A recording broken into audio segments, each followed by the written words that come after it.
प्यारे साथियों नमस्कार। कैसे हैं आप सभी दोस्तों। जैसा कि आप सभी जानते हैं कि हाल ही में आरआरबी एनटीपीसी 12th लेवल का 3 शिफ्टों में एग्ज़ाम हो चुका है, यानी कि 3 डेटों में, मई में 7, 8, 9 मई को, और जून में जिनका एक भी एग्ज़ाम है।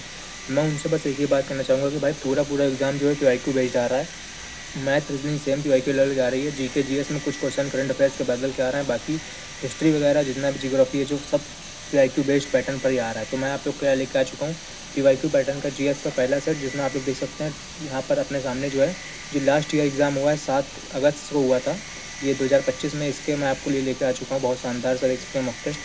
तो यहाँ पर हम लोग सब बहुत ही बढ़िया तरीके से सॉल्व करने वाले हैं। तो सबसे पहले अपना क्वेश्चन देखिए क्या कर रहा है। 11 मई 2025 को BrahMos air force space integration and testing facility का उद्घाटन कहाँ किया गया। दोस्तों ये करंट अफेयर्स क्वेश्चन है, तो इसको फिलहाल अभी आप लोग बस एक नज़र मार लीजिए। लखनऊ उत्तर प्रदेश, बाकी इसको छोड़ दीजिए।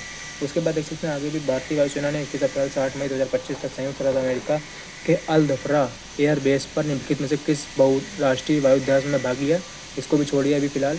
ये देख सकते हैं तीसरा क्वेश्चन है, अगवाड़ा किला जो पुर्तगाली वास्तुकला और अभियांत्रिकी को दर्शाने वाला एक स्मारक है, भारत के किस राज्य में। तो इसका आंसर आपको सही देखने को मिलेगा गोवा। गोवा में दोस्तों सबसे पहले पुर्तगालियों ने अपना कारखाना खोला था, तो यहाँ पर अगवाड़ा किला हमें देखने को मिल जाता है। सन स्पर्श प्रक्रम का उपयोग निम्नलिखित में से किस रसायन के लिए किया जाता है। तो इसका आंसर हो जाएगा सल्फ्यूरिक अम्ल। ठीक है, आप लोग देख सकते हैं मैं आंसर में भी जो है सल्फ्यूरिक अम्ल टिक कर दिया हूँ।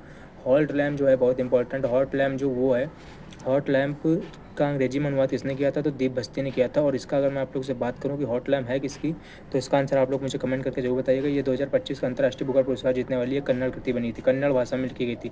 भारतीय फिल्म तन्वी द ग्रेट के निर्देशक कौन है। Current affairs question Anupam Kher. Bharat सरकार अधिनियम 1919 के तहत कौन से विषय में भारतीय मंत्रियों को हस्तांतरित किया गया था। तो इसका आंसर आपको देखने को मिलेगा शिक्षा और स्वास्थ्य। 1767 में पानीपत का तीसरा युद्ध अहमद शाह अब्दाली और किस भारतीय शक्ति के मध्य लड़ा गया। तो इसका आंसर आपको देखने को मिलेगा पानीपत का तीसरा युद्ध हुआ था अहमद शाह अब्दाली और मराठाओं के बीच। एसडीआई में शब्द जीवन स्तर को मापने के लिए क्या उपयोग किया जाता है। तो पीपीएस यूएस डॉलर में प्रति व्यक्ति जीडीपी को हम लोग एसडीआई मानव इस सूचकांक वाला होता है उसमें करते हैं यूज़।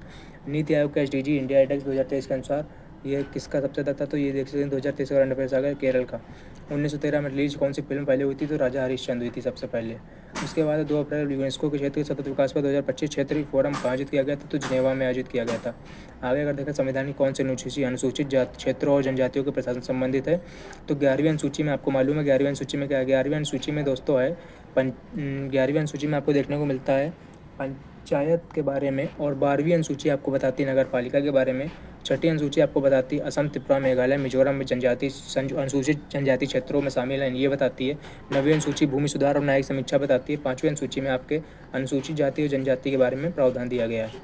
उसके बाद किस शहर की उपनगरीय ट्रेनों में अप्रैल 2025 में कवच 5.0 लॉन्च किया गया, जिससे ट्रेनें अधिक कुशलतापूर्वक चल सके। दोस्तों रेलवे से रिलेटेड आपको क्वेश्चन जरूर देखने पड़ेंगे। मुंबई आंसर इसका जो है वो सही होने वाला है। यहाँ पर मैं फिलहाल अभी यहाँ पर मुंबई मार देता हूँ आंसर।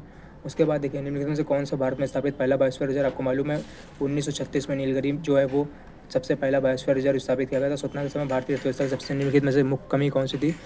तो सबसे पहले बेरोजगारी, स्वतंत्रता के समय निर्धनता बहुत थी, और उस समय आपको याद रखना पड़ेगा कृषि सबसे ज़्यादा होती थी। ठीक है, कृषि एक स्रोत था आय का। नीति आयोग द्वारा प्रकाशित बहुआयामी गरीबी संसूचक के अभावों में विचार करके आय से परे गरीबी को मापता है निम्नलिखित में से कौन सा आयाम भारत के राष्ट्रीय बहुआयामी गरीबी संसूचक में शामिल नहीं है। तो इसका आंसर हो जाएगा रोजगार। रोजगार जो है हमारा आंसर यहाँ पर सही देखने को मिलता है, रोजगार शामिल नहीं है। बाकी सभी जो है नीति आयोग गरीबी को मापते हैं। स्वास्थ्य, शिक्षा के बेस पर भी, स्वास्थ्य के बेस पर, जीवन स्तर के बेस पर मापा जाता है, रोजगार के बेस पर नहीं। कौन सा कारक जो है नदी किनारे गोकुल जिलों का निर्माण करता है। देखो नदी किनारे जो गोकुल जिलों का निर्माण होता है वो होता है जो नदियों द्वारा बाह्य किनारों पर पार्श्व अपर्दन होता है। अपर्दन मृदा द्वारा होता है, और आंतरिक किनारों पर जो निक्षेपण होता है मृदा द्वारा, उससे जो है गोकर झीलों का निर्माण होता है। पम्बन बंदरगाह कहाँ है। पम्बन बंदरगाह आपको मालूम है कर्नाटक में नहीं है, तमिलनाडु में सबसे ज़्यादा बंदरगाह देखने को मिलते हैं। एन्नोर और तूतीकोरिन, और ऐसे ही पम्बन बंदरगाह भी आपको मिल जाएगा। 3-4 बंदरगाह जो है वो है आपके तमिलनाडु में। किस भारतीय लेखक को लघु कहानी हॉल्ट लैम्प के लिए 2025 का अंतर्राष्ट्रीय बुकर पुरस्कार दिया गया था। तो बानो मुश्ताक जो थे वो हॉल्ट लैम्प के राइटर थे, और इसका जो अंग्रेजी अनुवाद किया था वो किसने किया था। दीप बस्ती ने किया था। ऊपर आप क्वेश्चन देखा आपने। किस भारतीय स्टार्टअप ने 2025 में बिना उन्नत चिपों के एआई चलाने वाले सिस्टम को अनावृत किया। तो जीरो लैब्स इसका आंसर जो है करंट अफेयर्स का। इस बार देख लीजिए एक बार इसको बस। अधिकांश सॉफ्टवेयर में एप्लीकेशन शॉर्टकट की कंट्रोल एस क्या करती है। कंट्रोल एस जो है वो आपको मालूम है कि डॉक्यूमेंट सेव करने का काम करती है। टेस्ट की खोज कौन करती है। तो कंट्रोल एफ करती है। नया पेज स्टार्ट करता है तो कंट्रोल पावर पॉइंट में आप लोग कंट्रोल एन से नया पेज स्टार्ट कर सकते हैं। समस्त कंटेंट को सेलेक्ट करना है तो कंट्रोल ए कर सकते हैं। किस आंदोलन को उलगुलान या ग्रेट टू मिनट कहते हैं। तो ये आपका आ जाएगा आंसर मुंडा विद्रोह। मुंडा विद्रोह बिरसा मुंडा द्वारा झारखंड में किया गया था। ये एक जनजातीय विद्रोह था जिसमें 5,000 से या 6,000 से ज़्यादा जो है मुंडाओं ने भाग लिया था। निम्नलिखित में से कौन सा देश जो है माउंट एवरेस्ट पर परमिट को केवल उन व्यक्तियों तक सीमित करेगा जो पहले 7,000 मीटर चढ़ाई चढ़ चुके हैं? तो इसका आंसर आपको देखने को मिलेगा नेपाल। नेपाल जो है ये करंट अफेयर्स का क्वेश्चन है कि नेपाल जो देश है वो माउंट एवरेस्ट परमिट केवल उन लोगों को सीमित करेगा जो पहले 7,000 मीटर तक चढ़ चुके हैं, उसके नीचे वालों को परमिट नहीं मिलेगा। जब एक आवेशित कण चुंबकीय क्षेत्र में गति करता है तो कौन सी राशि अपरिवर्तित रहती है? तो वेग की दिशा ये आपको तो मालूम है परिवर्तित हो जाती है। अपरिवर्तित नहीं होगी तो वो होगी केवल एक ऊर्जा, वो भी कौन सी गतिज ऊर्जा? किसी नीतिगत पहल का उद्देश्य सभी प्राथमिक कृषि ऋण समितियों को डिजिटल बनाना है तो पैक्स डिजिटीकरण परियोजना इसका आंसर हो जाएगा। करंट अफेयर्स का क्वेश्चन है। 2024 में भारतीय सेना में शामिल की जाने वाली DRDO द्वारा विकसित किस प्रणाली ने 2025 में ऑपरेशन सिंदूर के दौरान वायु रक्षा में महत्वपूर्ण भूमिका निभाई थी? इसका आंसर आपको सही देखने को मिलेगा आकाश तीर। यहाँ पर एक ड्रोन से रिलेटेड क्वेश्चन आता है। ड्रोन का नाम शायद जहाँ तक मुझे याद आ रहा है, तो अभी याद नहीं आ रहा है फिलहाल, तो अभी मैं बताता हूँ आपको देख करके। अगर या फिर आप लोग किसी बताओ तो कमेंट करके बताइएगा। भारत के मुख्य चुनाव आयुक्त कौन थे? तो सुकुमार सेन इसका आंसर हो जाएगा सही। उसके बाद कौन सी पद्धति उदारवादी? उदारवादी देखो उदार क्या होता है? उदार जो होता है वो नरम होता है। नरम मतलब कि वो प्रार्थना और याचिका करेगा। और जो गुरिल्ला विद्रोह है वो इस गुरिल्ला युद्ध जो मराठाओं से संबंधित है, छापामार नीति गुरिल्ला विद्रोह मराठाओं से संबंधित है।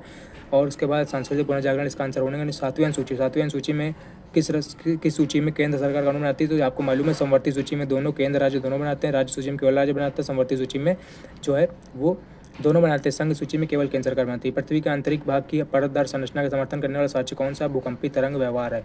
उसके बाद shortcut link desktop visual layout के प्रबंधन में निम्नलिखित में कौन सा उत्तरदायी है? तो आपको मालूम विंडोज सेल इसका आंसर हो जाएगा करेक्ट। मार्च 2025 में रक्षा मंत्रालय ने, ये आप लोग देखिएगा करंट अफेयर्स क्वेश्चन है, इसको फिलहाल देखने की जरूरत नहीं है। भारत ने अपने बिजली और संरचना को बढ़ाने के लिए 2032 तक टारगेट रखा है कि बिजली को जो है 9.15 लाख करोड़ रुपए की योजना बना करके इसको हम लोग 458 गीगावाट तक बढ़ा देंगे। भारत ने किस पड़ोसी देश पर 2025 में जम्मू कश्मीर में घुसपैठ प्रयास करने का समर्थन दिया? तो पाकिस्तान ने ये प्रयास किया था। निम्नलिखित में से किस मुगल शासक ने सुलह कुल के सिद्धांत का पालन किया था? सुलह कुल आप लोग जानते हैं अकबर। इसमें क्या होता था कि जितने भी चर्च में यहूदी थे और ईसाई थे वो एक साथ आते थे, और जो जितने भी मुसलमान शिया सुन्नी दो जाति होती हैं वो भी एक साथ आती थी। कौन सा शब्द जो है विशेष रूप से दक्षिणी भारत में तापमान में अचानक वृद्धि होने के साथ पूर्वी मानसून को संदर्भित करता है? तो आम्र वर्षा इसका आंसर हो जाएगा करेक्ट। ठीक है। उसके बाद किस भारतीय राज्य में जागर शैली आपको मालूम है, इसका बहुत इंपॉर्टेंट क्वेश्चन है ये। उत्तराखंड इसका आंसर हो जाएगा। 2025 में भारत ने नवीकरणीय ऊर्जा लक्ष्यों को पूरा करने के लिए कंपनियों की सहायता के लिए कौन सा विद्युत टूल प्रस्तावित किया था? तो इसका आंसर आपको देखने को मिलेगा वर्चुअल पावर परचेज एग्रीमेंट। इसका आंसर जो है वो सही हो जाएगा। कौन सा रोग प्रोटोजोआ से होता है? तो प्रोटोजोआ आपको मालूम है मलेरिया से होता है। टाइफाइड और चिकन पॉक्स ये सब आप लोग अगर मालूम हो तो कमेंट करके बताइएगा। और कैसा लगा आपको प्रैक्टिस सेट? बहुत मैंने 40 क्वेश्चन आप लोगों को कल करा दिए हैं। पहली शिफ्ट आई है, अगर आप लोग कहेंगे तो और कमेंट में आप लोग को मैं दूसरी शिफ्ट भी करा दूंगा। बाकी वीडियो कैसे लगे कमेंट कर जो बताइएगा। जय हिंद जय भारत दोस्तों, चैनल को सब्सक्राइब कर लेना। Thank you so much.